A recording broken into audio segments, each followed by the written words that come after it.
anyway. So in the session this evening, we're going to be talking about some of the headaches that people do face.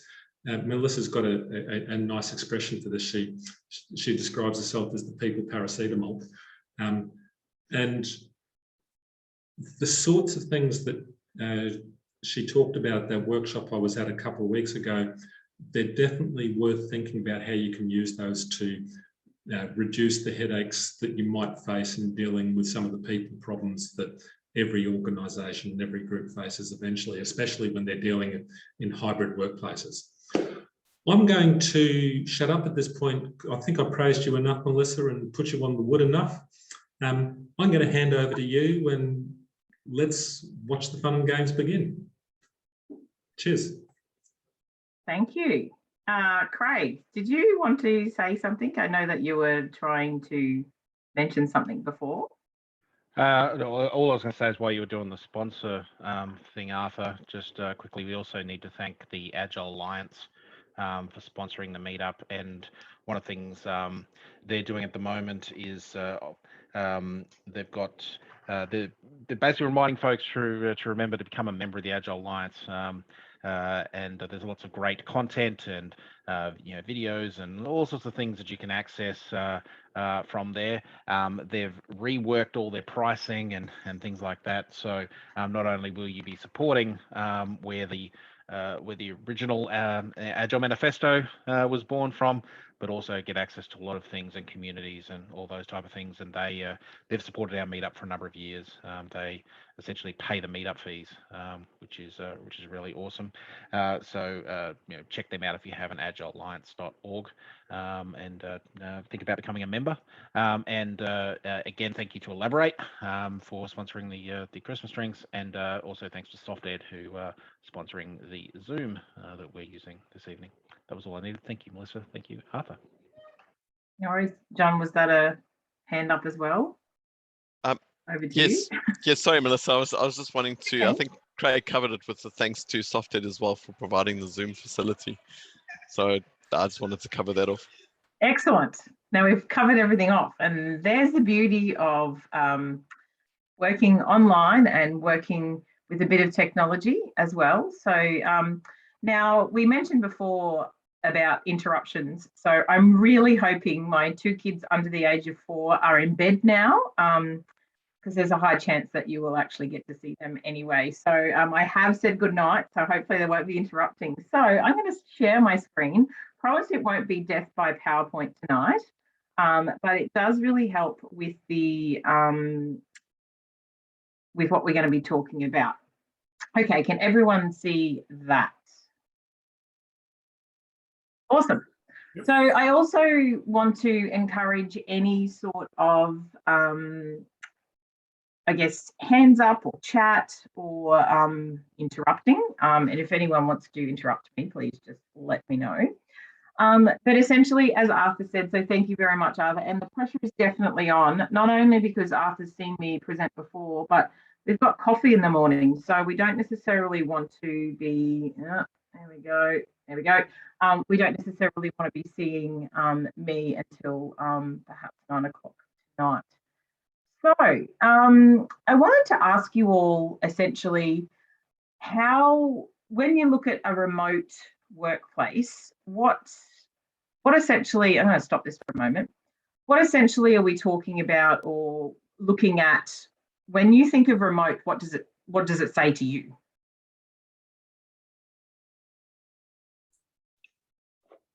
So for me, it's a mixture of people at home at different times of the day.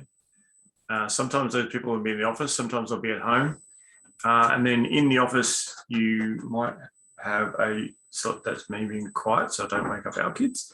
You're going to have some people in the office and potentially need to work with them. I think that's actually the hardest situation, is when you get some in the office in a room and you get everyone else in individual rooms.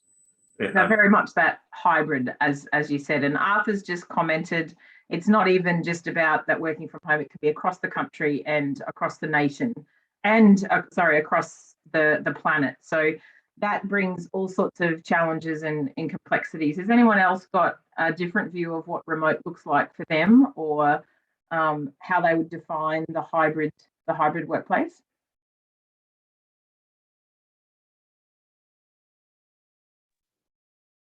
So I would say we were heading there. Like, I think we all sort of applied to the pandemic, but we were heading there anyway with people working, maybe shorter weeks, or taking a work-life balance, or just the fact that we had to work with people from multi-locations. Yes. Anyway, it was becoming more of the norm. Yep, exactly. And you're all coming up with exactly the same thing. So the decentralized team, Queensland were great at it. If you worked for any large businesses, you'd have somewhere. I used to work for Ergon Energy, so Townsville, Rockhampton, Brisbane. So it was very much all over the place. So it's definitely not new. So actually, I'm going to share my screen again. Here we go. How can everyone see that? I want to see you all. Yes, we can see it. Awesome. So tonight that's me, by the way, and I am your people paracetamol. So I want to point out that my background is in HR. So I promise that there's not going to be a whole heap of HR jargon, and yeah, you'll actually see how I work with businesses, both hybrid and physical, but also fully remote as well. So tonight, what we're going to be covering off is when it works. So I'm going to give you some data. So for those of you that like a bit of data, I'm going to give you and let the data do the talking. So to give you a bit of concept around this whole remote working and that hybrid. I'm going to look at you, me, and the team. And then finally, and hopefully this is essentially what you're all looking for, is how to actually make this work. Now, with the agenda sitting like that, is there anyone that is sitting there going, this isn't what I signed up for, and I don't know why I'm sitting here, because this isn't anything that I'm interested in whatsoever? Is there anyone? Awesome. So what I want to give you, my computer is, so I want to talk about the elephant in the room. Not only did I have an internet outage today, which is such great timing, I want to talk about the fact that when any workplace, whether it be remote, whether it be hybrid or a centralised workforce, there is a whole heap of policies, procedures and legal stuff.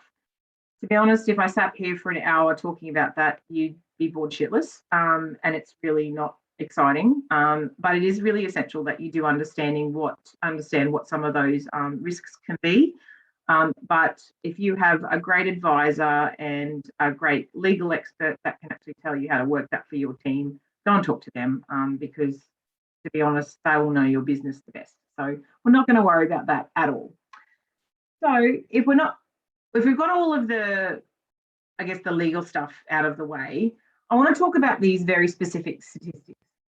So 40% of the Australian workforce are working remotely right now. And at the height of the pandemic, that was about 60%. But interestingly, 40 to 50% of the labour market are looking to leave their jobs. Now, has anyone heard of the Great Resignation, which is kind of a big thing at the moment? So who's heard of that? There was an article on ABC News or something today. I read a bit about it. Started in the US. Yes. So the US one it's been driven very much around the huge move from the large businesses and the large not countries. Gosh, what am I speaking? The large cities. So people moving from New York out into the country, what they call the country anyway. So we're predicting that that's going to be happening here. However, I do look at that again as the fact from a cultural perspective. And I have spoken about this previously. It's really, when you look at the American workforce, a job is almost a privilege, whereas in the Australian workforce, it's a right. But it doesn't mean that there won't be people moving on. And for those of you who do have young children, you would sadly know about the loss of Emma Wiggle. So yes, she's leaving the Wiggles to pursue her PhD, and she just wanted to stay home. Mind you, she's been doing it for 11 years. So we do have to put a little bit of because it can become a self-fulfilling prophecy if we just start talking about this, the great resignation coming. You can tend to, people just start to, well, hang on a minute, well, do I want to leave? So it's really important to understand that it may not be necessarily the great resignation. It could be viewed as the great realignment or even the great reassessment. See what I did there? A bit of alliteration. So wait for some more. Then we have a look at, it's interesting, and this is why I wanted to give you this specific statistic, because only 35% of Australian workforce can actually work in at home, because you've got manufacturing, you've got retail, you've got hospitality. Clearly, no one can actually give you a coffee when they are sitting from home. So it's really important to understand that when people are leaving their jobs, half of the office-based employees will be looking for a hybrid workplace. So for those of you who work in purely remote, know that that still isn't ideal. Generally, I'll stop sharing, thank you. What's going on? There we go, excellent. So when you are looking at a workplace, it's really important to understand there is a lot of people that are going to be looking for that hybrid workplace. So again, I'm going to give you a reason as to why that's really important to consider. And then there's some statistics around employees thinking around their productivity. So 2 in 5 employees believe that they're more productive with a remote/hybrid workplace. However, 66% of employers believe it's decreased productivity. So that is a really interesting statistic when you look at the fact that if we are going to move into a hybrid workplace, this productivity measure is a really big concern, because if we can't run our businesses productively or profitably, this isn't going to work anyway, regardless of if employees are looking for it or not. So it's really important to understand that. And the other element, and some of you may experience this a lot, or some of it, I know that I have, is 2 in 5 employees are actually feeling more stressed, and they have a trouble sleeping when it comes to working from home. So that's a huge impact when we look at just the mental load. We also have to put that into context of global pandemic. That also had a huge impact as well. But this is not going to go away. And I wanted to also give you some other well-being statistics around workers say that their biggest work from home struggles are, and some of you may be able to relate to this, so 20% of them find that they can't collaborate well, 20% feel more loneliness, and 18% are finding that they can't unplug. Now I've stopped sharing. I just want to understand, when we look at those sort of statistics, how does that sit with everyone? Does anyone else see that, whether it be within their workplace or within themselves?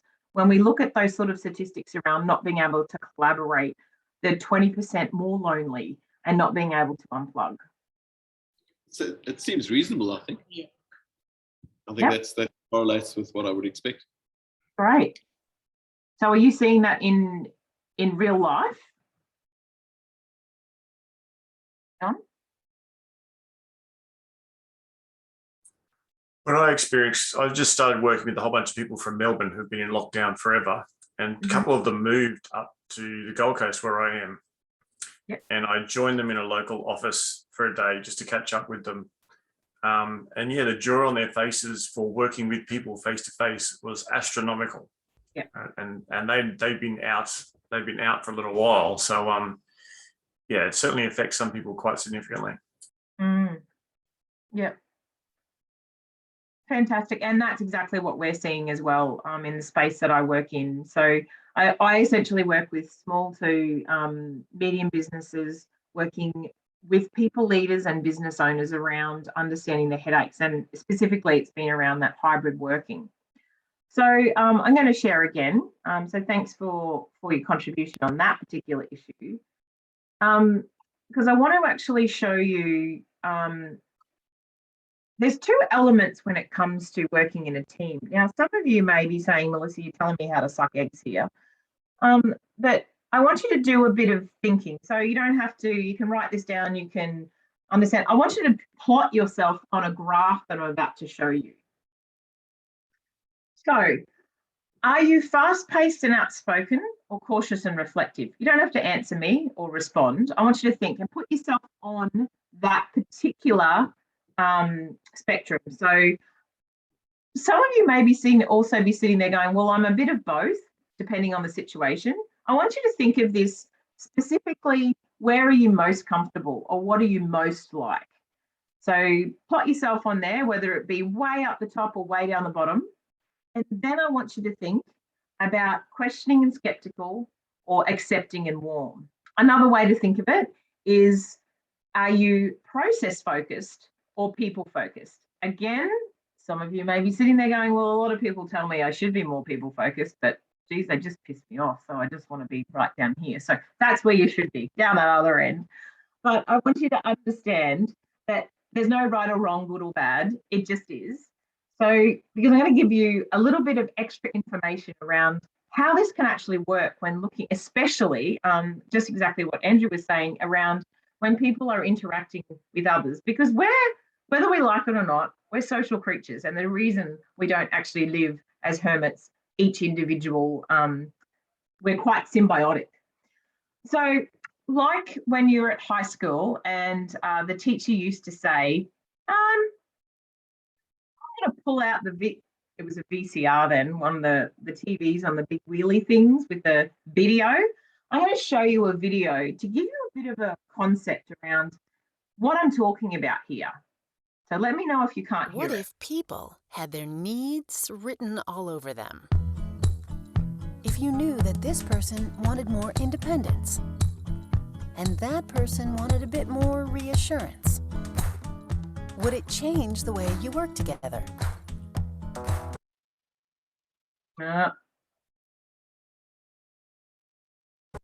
Would it make your job easier? Yeah, it probably would. But that's not the real world. Or is it? Maybe if you had the right decoder, everyone's needs would be a lot more obvious. It would be clear how to work more effectively together, to be more productive. What is going on here? More satisfied. All you would need is a tool to help you understand where people are coming from. This is DISC, your decoder. It gives you a way to quickly understand the needs and priorities of the people around you. It describes 4 basic styles: D, I, S, and C. Here's how it works. First, everyone has a dot. That dot tells you your DISC style.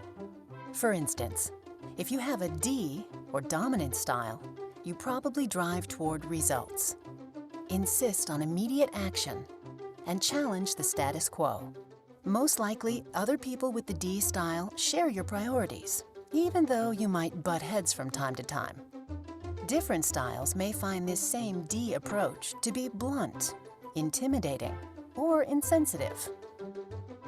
If you have an I, or influence style, you probably approach work with enthusiasm, enjoy collaboration, and take quick action.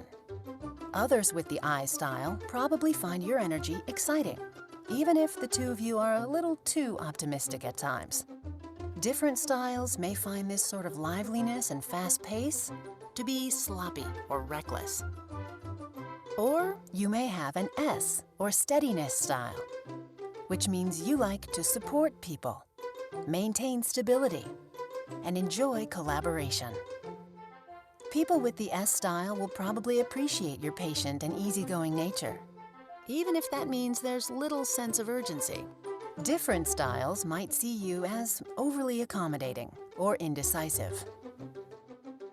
And finally, if you have a C, or conscientiousness style, you probably focus on accuracy.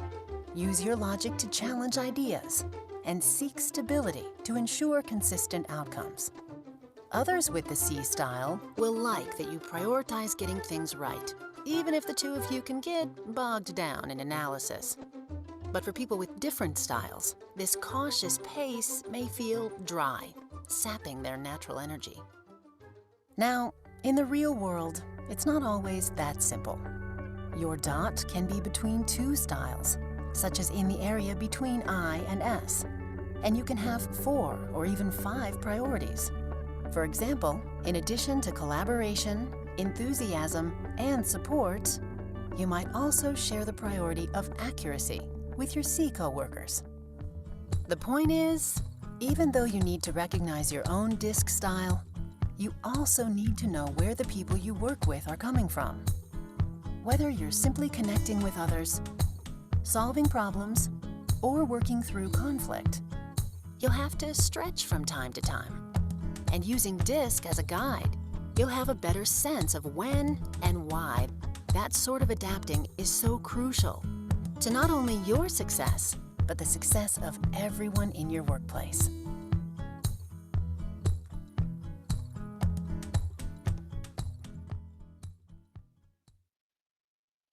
So the reason I wanted to show you that is when we're talking about personality profiling. So I work with a lot of different businesses and everyone's have generally heard about it. So whether it be Myers-Briggs or TMS, or it could be DISC, now they're all pretty much the same. But when it comes to a hybrid workplace, understanding where people get the energy from or what gets them going or what demotivates them is really important, because you don't have that physical face-to-face all of the time. So going back to what we were talking about before is the spectrums that we're talking about. So you would have either put yourself at fast-paced and outspoken and cautious and reflective, or accepting and warm and questioning and skeptical. Now, for those of you who are really switched on, perhaps you might have realized what we've actually done. So you've actually profiled yourself. So can anyone hazard a guess? So jump in. Can anyone guess what if you chose fast-paced and outspoken and cautious and questioning and skeptical, what do you think DISC style that could possibly be after watching the video? Anyone want to hazard a guess? Probably D. Why do you say that? Well, if the quadrants are organized the same way, then you have D in the top left. People, they like to make decisions, so they're going to do that quickly, and they're going to have an element of questioning about as they go. Perfect. That's exactly right. So you hit the nail on the head. We're definitely, if it's fast-paced and outspoken and accepting and warm, it's an I style. Accepting and warm and cautious and reflective is an S style. And then the wonderful C's down in the bottom left-hand corner. Absolutely. Last but not least, I can tell you that. So the reason I want to give you this concept is because there are certain styles that are really going to struggle with a solely remote workplace. And it's also not the case of, well, and that's the way that we have to work. So we'll only recruit or we'll only have a certain style, because it's really important to understand that diversity is so important, because when it comes to an effective team and understanding how people actually function and work, understanding this is vital. Now, how do I know this? I have done about 330 debriefs of this profile, and every single one of them have said, if only I'd known this before I started working with blah, or geez, now I understand why someone just frustrates me by opening their mouth. It's just what they prioritize. But understanding those sorts of things can help you know when someone could be possibly struggling. So for example, anyone who identified in this space of an S, you probably won't tell people if you are struggling, because their key priority is supporting others. So if you aren't vocal about how you're actually traveling or how much work you've got on, in a remote workplace, if you can't pick up on those little idiosyncrasies or those little non-verbals, because we're definitely missing that. I know that when I was talking to John in preparation for this particular session, he called them micro conversations, the ability to just turn around and say, hey, Bob, I'm about to do this. Have you done it before? Or what have you found that hasn't worked before? Knowing that doing that to Bob, regardless of whether you're in the workplace or remote, it still pisses him off. He can't stand being interrupted. But you, perhaps as an I style, you thrive on that. That's how you actually get your work done. You don't write anything down, you actually talk about it. So once you start to understand these types of things, it actually doesn't matter what workplace it is, because, and we've stated it before with the statistics, you can be fully centralized in an office where you come every day 9 to 5, or you could be completely remote. It still isn't perfect, and neither is the hybrid model. But what the hybrid model gives us is an opportunity to perhaps massage and work with the 50, it's almost 50-50 of, well, yeah, I need some time that I'm at home, or I need some time that I'm at office. And Nicole brought up a really good point, is around, it also depends on the particular living situation that you're in. So just the fact that you have to share a living room with another person who's working, or it's your dining room table, that's a real added stress. And that, in some personalities, can be an extreme distraction and not productive at all.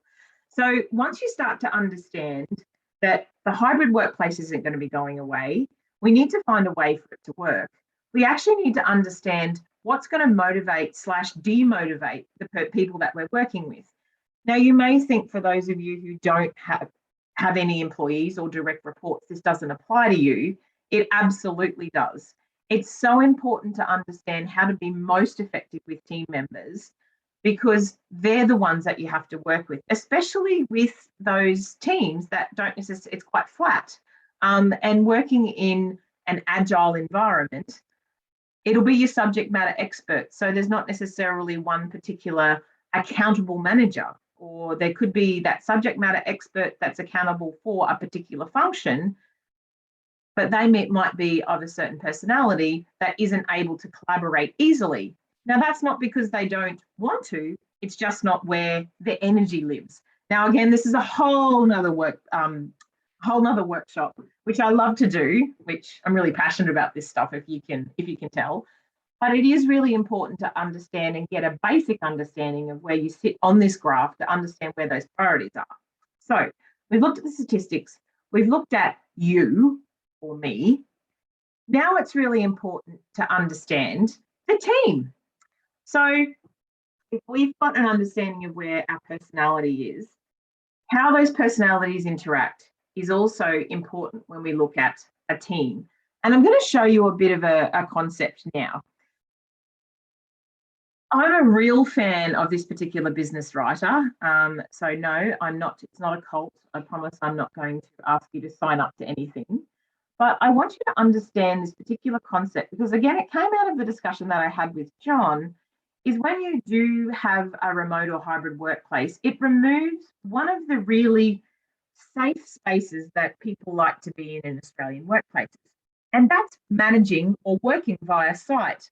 It's that classic, they're here, they're at their desk, they must be working. Or they arrived at 9 and left at 5, that entire time that they were working. Now, we know that's not the case. I've been guilty of it myself. I'm a really bad employee, I want to point out. But it's really important to understand that there's a whole heap of foundational work that needs to happen for a team, regardless of if they are remote, hybrid, fully remote, hybrid, or in the workplace. And it's not just about the accountability, because I'm going to show you another video, but I want you to see where accountability actually sits, because a lot of the time when people are working in teams, accountability seems to be the one thing that they constantly keep talking about. You're accountable for this function, or you're accountable to make that happen, or you're accountable to go and talk to that person. But it then also seems to land on the manager's table to actually manage and be accountable for everyone else. So check this out, because this concept is by Patrick Lencioni, and I'm a big fan.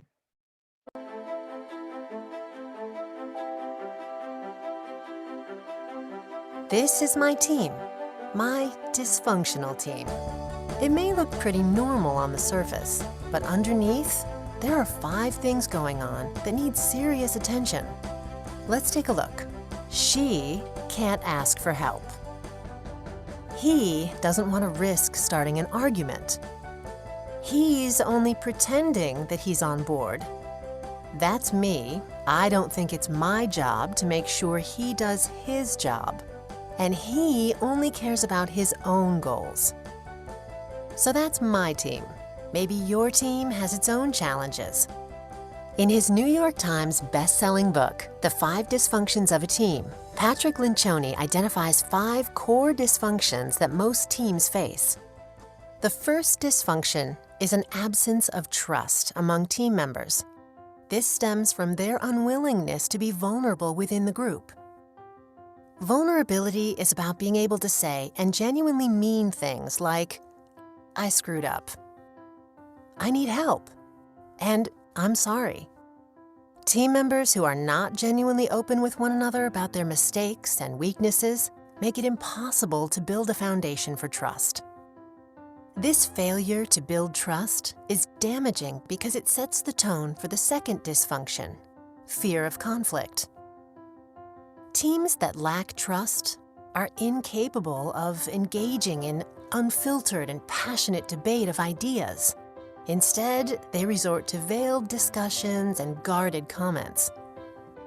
A lack of healthy conflict ensures the third dysfunction, lack of commitment. Without airing their opinions in passionate and open debate, team members rarely, if ever, buy in and commit to decisions, though they may feign agreement during meetings. Teams that fail to get this commitment develop the fourth dysfunction, avoidance of accountability. Without committing to a clear plan of action, even the most focused and driven people often hesitate to call their peers on actions and behaviors that seem counterproductive to the good of the team. And this leads to the fifth dysfunction, inattention to results. Inattention to results occurs when team members put their individual needs, such as ego, career development, or recognition, above the collective goals of the team.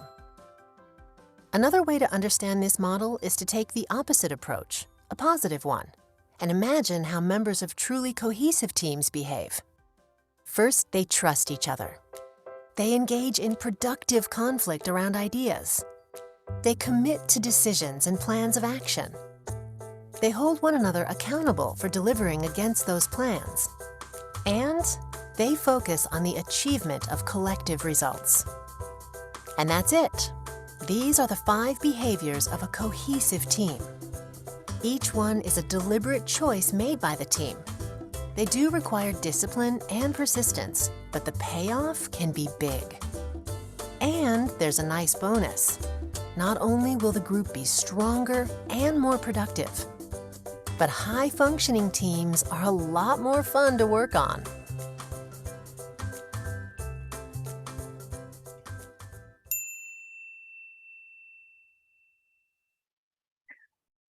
So you may be sitting there going, hang on a minute, I signed up for how to make a hybrid workplace to work, and all she's been talking about is teamwork and like personality stuff. And there's a reason for that, because it doesn't matter what the workplace you have, unless you actually understand how it functions well and how you can work together best as a team. A remote and hybrid workplace will only exacerbate those headaches that you currently have. So I want to show you again another model. So this particular model is about linking strategy to action, and it's not a difficult one. Essentially, when you look at it, if you're looking at high-performing businesses and high-performing teams, exactly like any sort of programming that you can do or any sort of project that you're trying to execute, businesses or processes that have high strategy and high activity are obviously poised for growth. So especially when we're talking about teams, if you've got a business that knows what it's doing it every day, got the right processes and systems in place for the business and the industry, and everyone's able to do it and they know how they link to it, you're obviously poised for growth. But then you've got those businesses and teams that are really busy being busy, but not actually getting anywhere. Symptoms can include having the same conversation with the same person about the same stuff and getting the same results. We know what that means, insanity. So like a mouse on a wheel, you just keep going around and around. So when we look at this, those that are in the strategy space, so those of you that are developing the processes and systems for other people to work around or to work with, and then the people that are actually doing it, if they aren't linked, if they aren't talking the same language, whether it be through a functional team and also understanding personalities, you are only ever going to go around and around. And a hybrid workplace and a remote workplace, as I said, people can't hide. It's really difficult to actually get around that. So we've got the personality stuff and then we've got the team stuff. So now we get to the cool stuff. It's actually solutions that when working with businesses, this is what I have found. If you have these foundations, so that strategy stuff that I was just talking about, this is the stuff that actually makes a difference to people's lives and also the way that a business works. Think of some of the statistics we were talking about before. First of all, around that collaboration, it's actually vitally important. And I think it might have been Andrew or John, or I can't remember who mentioned it, but it was around having structured check-ins. So when I say structured, I'm not talking about like, okay, we've just got to do this, this, this, and this. It's knowing that there are regular check-ins to be had. How many times, well, once upon a time, we were all working in an office that we were able to actually go down to the coffee shop, grab a coffee, and then come back. And also for those, and we mentioned it just before, the fact that we're able to see different sides of people from home, whether it be saying hello to the kids or the dogs. I also had another Zoom meeting that we used to bring funny hats every time we had a meeting, and there was a story behind most of the hats. So we'd spend just 5 minutes just having a chat before we got started. Some of us talk quite a bit, so we need to be cut off. So having an agenda is also really important. That's what structure can look like. So making sure that they're actually on a regular basis. So for those personalities that strive and thrive on people and connecting, that's really important. And those that tend to go into their shell, they know that it's just a short period of time. Also, you have the people that are in the office included in that same one. I would caution against absolutely having, and yes, you're right, John, that daily stand up. Please do not have, if you've got a lot of mix, whether it be at home and then in the office, you have a bunch of people in the office and they have everyone on a screen that's working from home.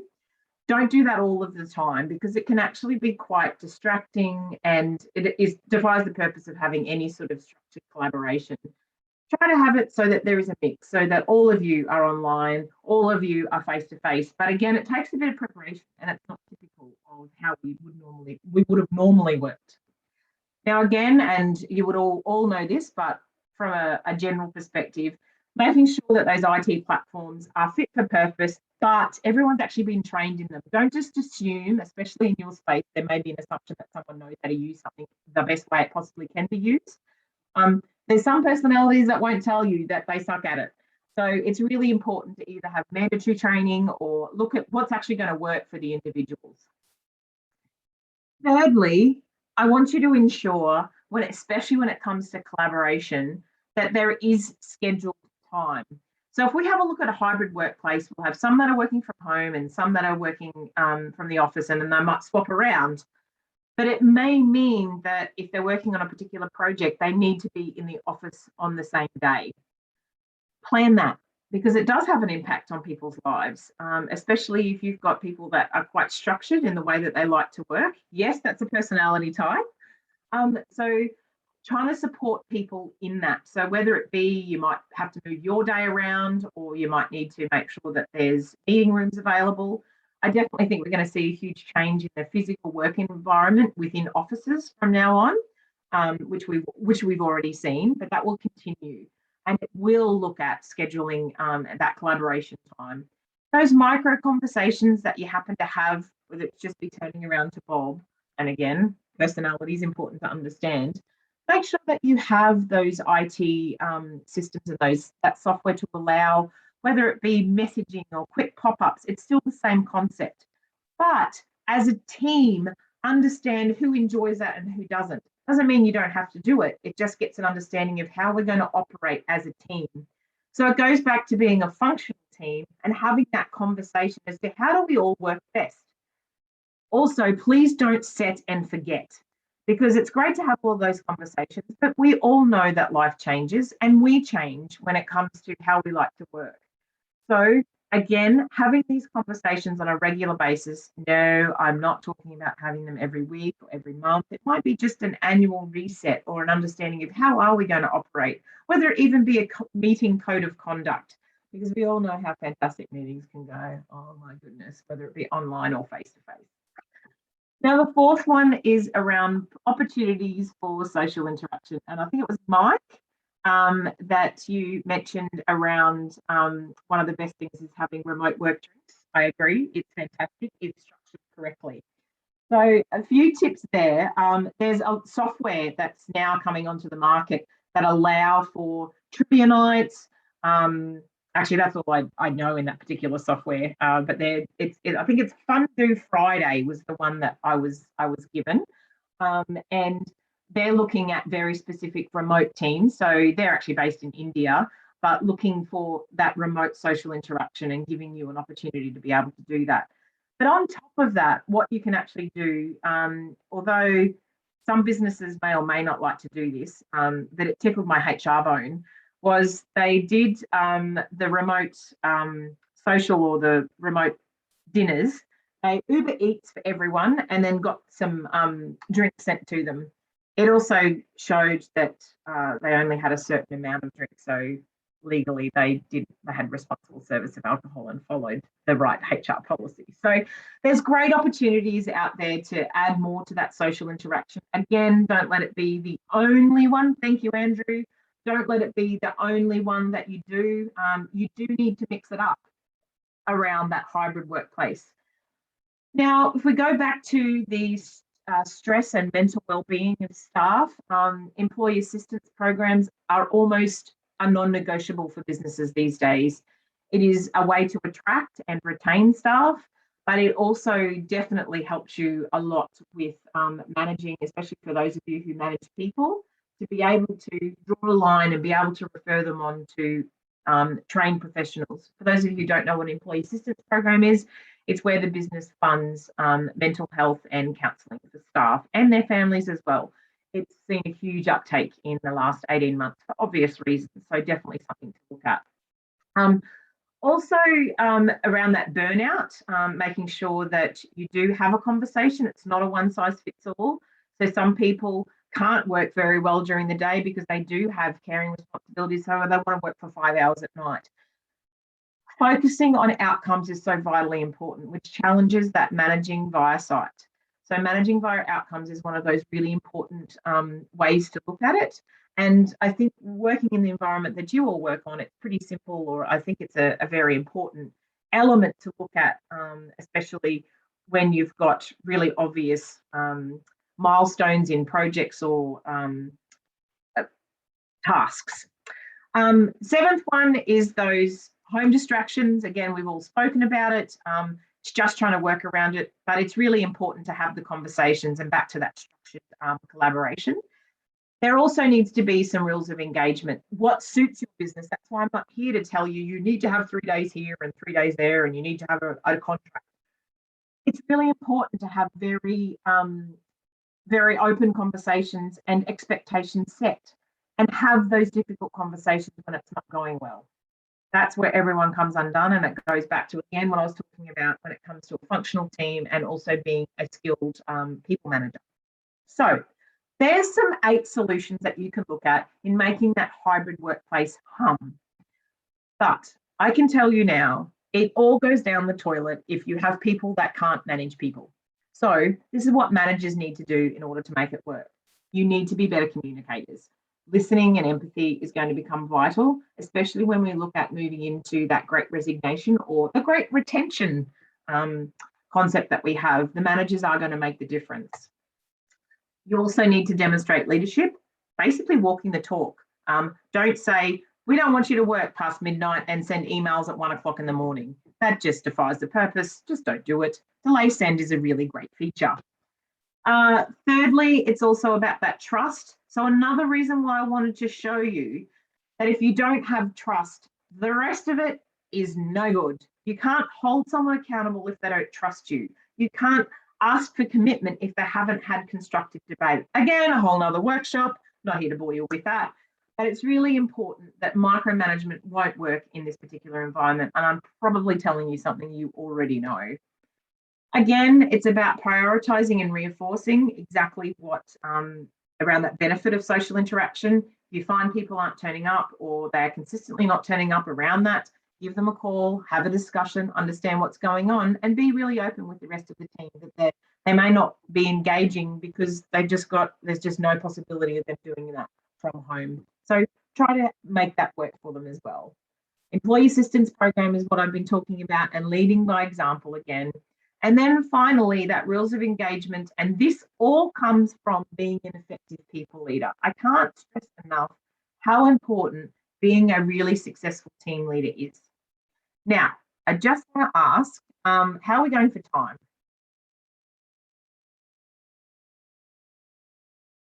You're pretty amazing. What's that? Coming up on the end of this? On 8 o'clock. On 8 o'clock. Awesome. We got 8 o'clock, but you've been amazing with your timekeeping. So Thank you. We might look at the team and say what No, sort of. but I do want to, one moment, please. We want to go, this is what I do. It's a review. So you need to have a review to look at all the learning points. It's also really good to look at that when you are talking to people and giving them instructions. So I've given you some instructions. So let's look at what this review is. Okay, so remote working is not going anywhere. We all know that. Okay. Getting your legal ducks lined up is really important. Understanding those personalities and teams are so important. Fourth, it's about assessing what's going to work for your business and your team. So whether it be scheduled collaboration, having that effective software, EAP in place, aligning that strategy with action, and having skilled people leaders. So thank you very much. Here's your freebie for tonight. This is management in the spotlight. So you're very welcome to download that. I'm going to put the link in the comments. I'm going to come back to your question in a moment. But what this will actually give you is all the stuff I was just talking about before, because I can tell you now, a hybrid workplace is only successful when you have people who are able to lead people. So Mike asked, what if your team are consistently underperforming or meeting client expectations? How do you trust them to do well if they show that they can't and your client delivery is adversely affected? That is a brilliant question. And it all goes back to establishing performance expectations. Now, I am not talking about, oh, they're really crap, but I just need to continue on with that.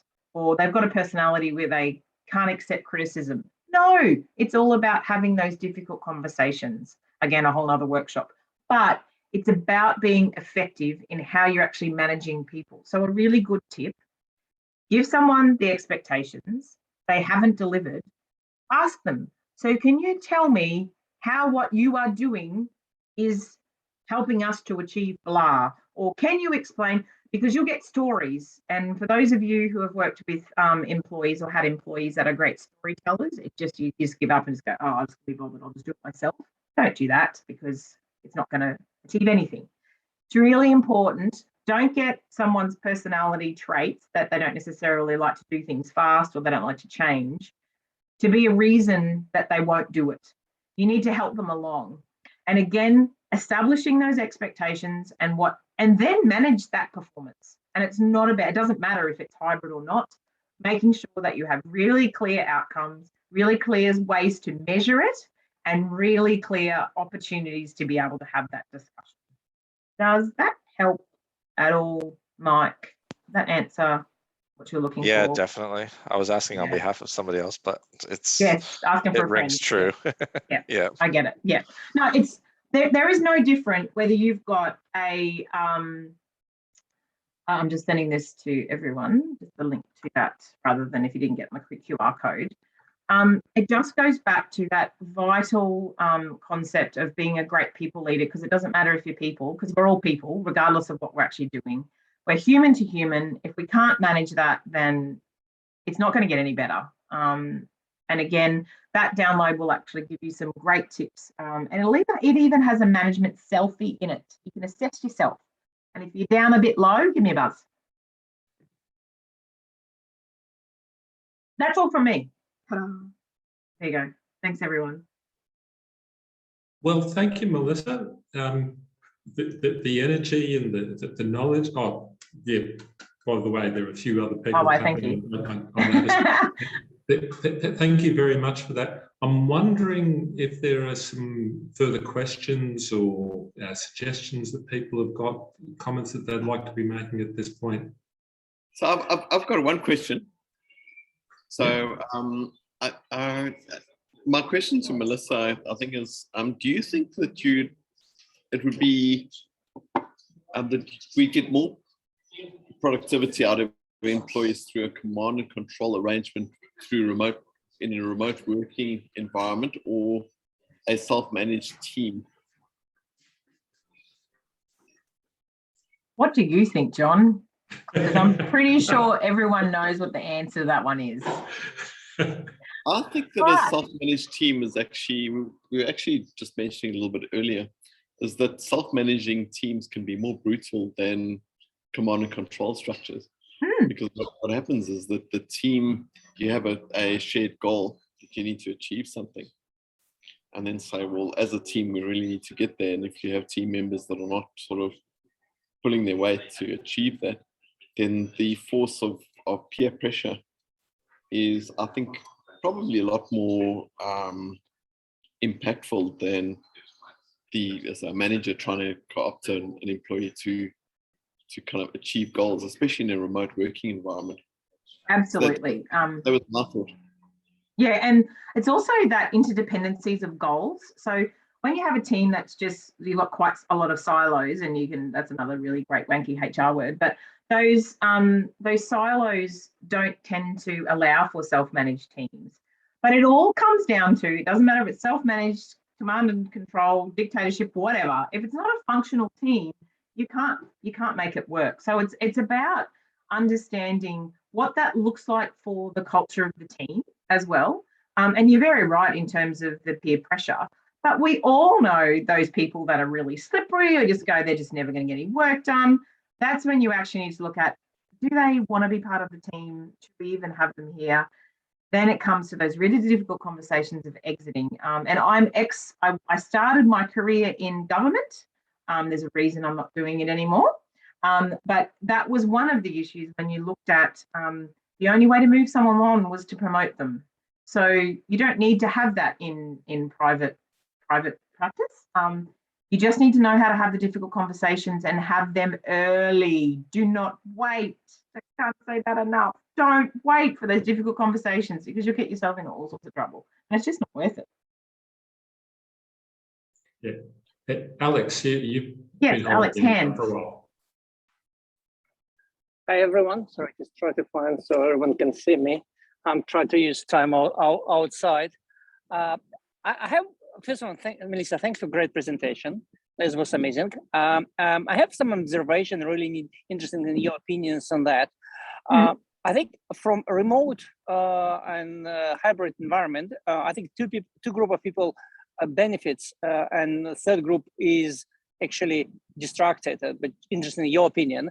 I think when we've been working in office, there was people who actually do a lot of things, and when they're working from home, they really have more time, they less travel, and they really can do even more. And there was people who underperforming, and they try to create less control around them so people cannot see that. And they're also benefiting a lot from this working from home as well, because there is no control over these people now. But people who are in the middle, which are just normal pace, they're struggling. They want to see people. It will be much easier for them just to be in office and just slowly do that.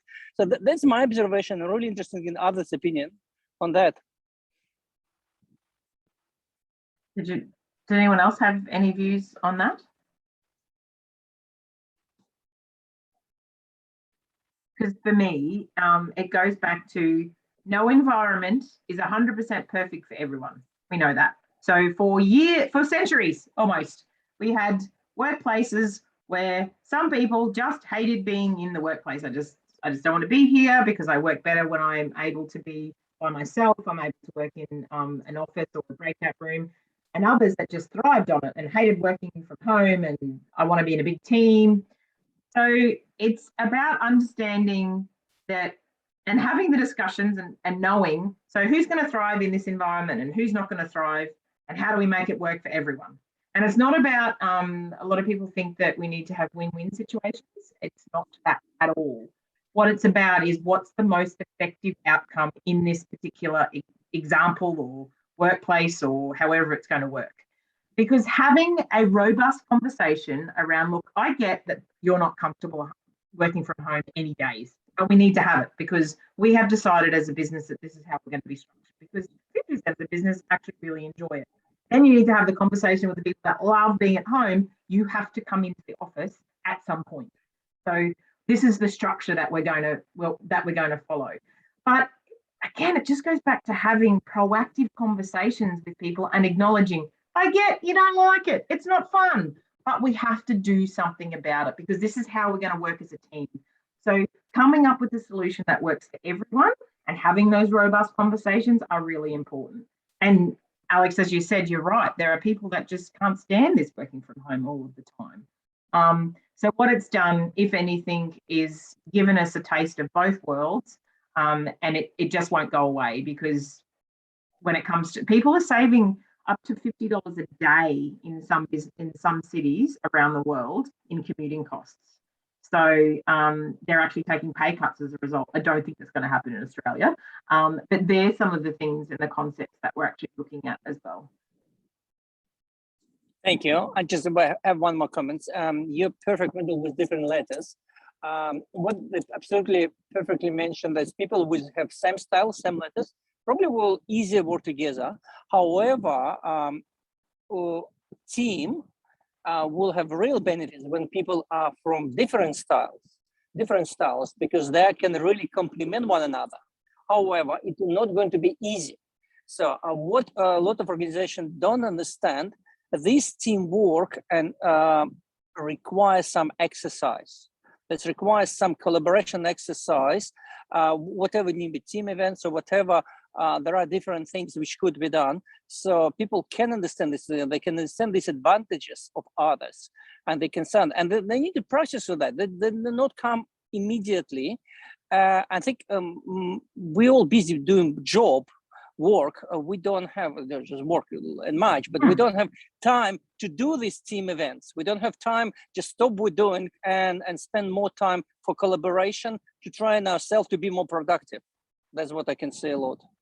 Yeah, well, it's, again, I go back to, and you're singing that's my song, in terms of actually spending some time to understand, but it not being just about everyone coming together and just hugging each other. There has to be some sort of business outcome. And you're very right in terms of if you don't work it, you can't expect to lose it. So it's really important to understand that sort of concept. And you're right, everyone's busy, but can you afford not to make this work? Thank you. Thanks, Alex. So there further comments or questions for Melissa? And yes, I did leave public service because of my sanity, just letting you know. Yeah. It seems to be a trend, just saying. But thank you for that. But that really resonated on what Alex said as well, because I've really noticed a shift in a lot of my people moving from, being co-located to being remote in their personality traits. And I actually had a conversation with a lady today with how she could motivate a team. And I went to Myers-Briggs because that's kind of was my go-to. But they have changed. Their styles have changed, and they've, a number of them have gone from being really outgoing, really outspoken, really driven, really comfortable with having healthy conflict. It would just get sorted, to utterly terrified to have a conversation and to enter into any sort of conflict, even when it's, when the coach is there and, being supported. They just have changed to complete introverts and are scared of what's going to happen if they enter into that. And it's worrying when, especially for some of those staff who, when they live alone and they might have things going on, and you're sort of hesitant to let them go into that space because you're not quite sure how they're going to cope or come out of it. So I think it's really challenging to make sure that, in that remote space, they can sort of work through the fact that they've changed their way of approaching their work, and then they're trying to work through collaborating with other people who might have also been experiencing the same thing. Yeah. And they might not realise it. Yeah, and it's acknowledging that we've all, there's a frequency we've all had to operate at, which is just something we've never experienced before. So I think there'll almost be, and I'm not a psychologist or any medical expert whatsoever, but almost like a PTSD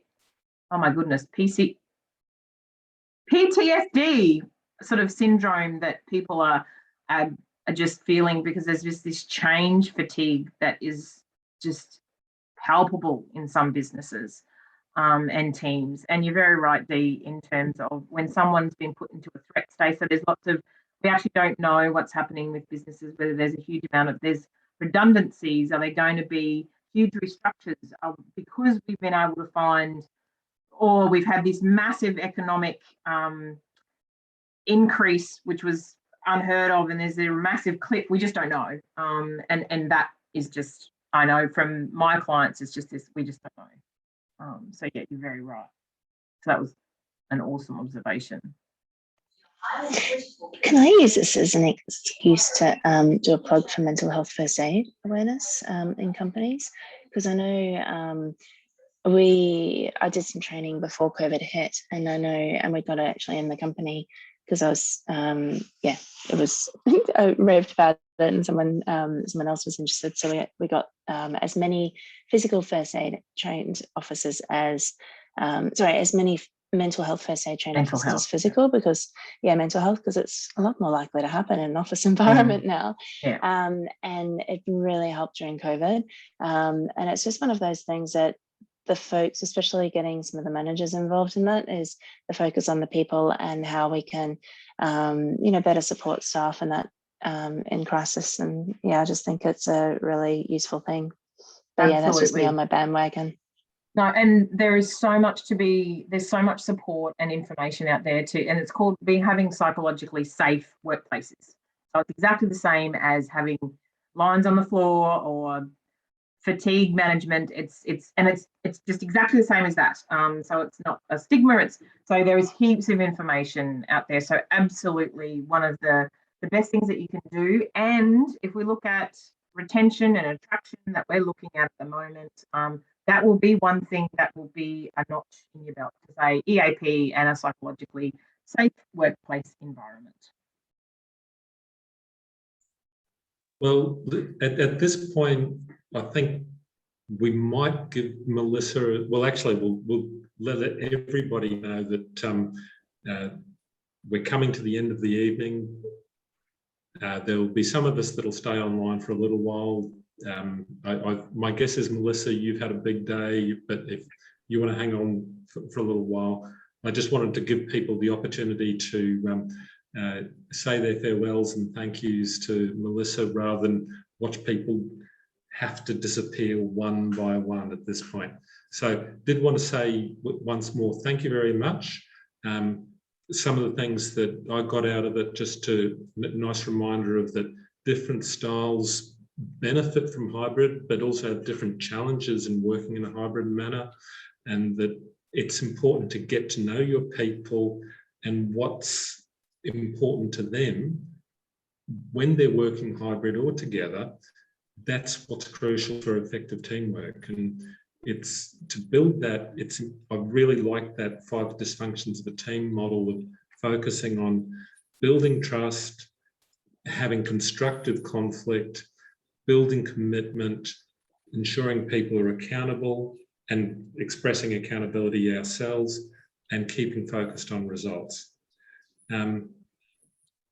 A lot of these things are things that people who work in Agile will be going, yeah, we kind of deal with that. The twist, and really important twist, is a lot of the work we will tend to do within Agile will be focused on the work itself. And sometimes we forget the work is all about the people at the same time. It's not either or, we're doing both. And so keeping that communication open about the people, not just the work, is one of the strengths of Agile, that it's really easy to forget. I think this is a nice reminder that Agile's first and foremost about people getting things done together. So thank you very much, Melissa. It was a blessing seeing you perform again. Oh, thank you for everybody for turning up. So let's say thanks. Thanks, everyone. Have a lovely discussion, and genuinely, thank you so much for the opportunity to be able to, again, talk about something that, yeah, I'm not very passionate about it, clearly. So, yeah, I'm really keen to talk to anyone that really wants to look at that, any HR headache that you might have. So do think of me as your people paracetamol, and I'll be able to steer you in the right direction, because, again, we all have to work. So let's do it and have a bit of fun while we do it. Thanks, everyone. Really appreciate it. Have a great night. Thanks, Melissa. Thank you. It's great to hear you speak.